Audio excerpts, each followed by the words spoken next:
Tudo na natureza um dia se quebra, é apenas uma questão de tempo. Kintsugi é uma filosofia japonesa que dissemina a ideia de, ao invés de descartar, jogar no lixo um objeto que se quebrou, se deve restaurá-lo.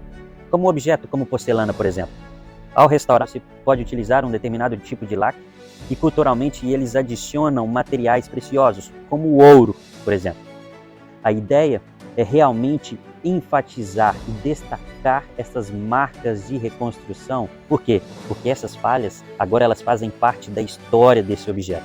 E agora restaurado com esse método de arte e com a adição de materiais preciosos, ele se torna mais valioso do que era antes.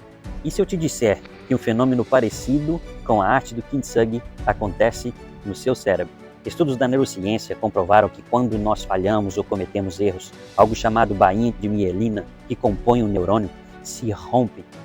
E agora, ao se reconstruir, ele se reconstrói com uma nova informação anexada a ele, o que vai garantir que no seu próximo raciocínio, na sua próxima sinapse e interações de neurônios, essa informação vai estar lá, presente, reduzindo as suas chances de cometer o mesmo erro, de falhar novamente.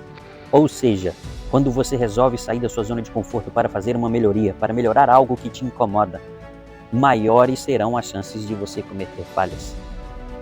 Mas também, maior serão as marcas de aprendizado que você vai ganhar. E é exatamente esse processo, que assim como na arte de Kintsugi, você agora se torna um ser humano mais valioso, resolvendo problemas ainda mais complexos, ficando cada vez mais perto da inovação.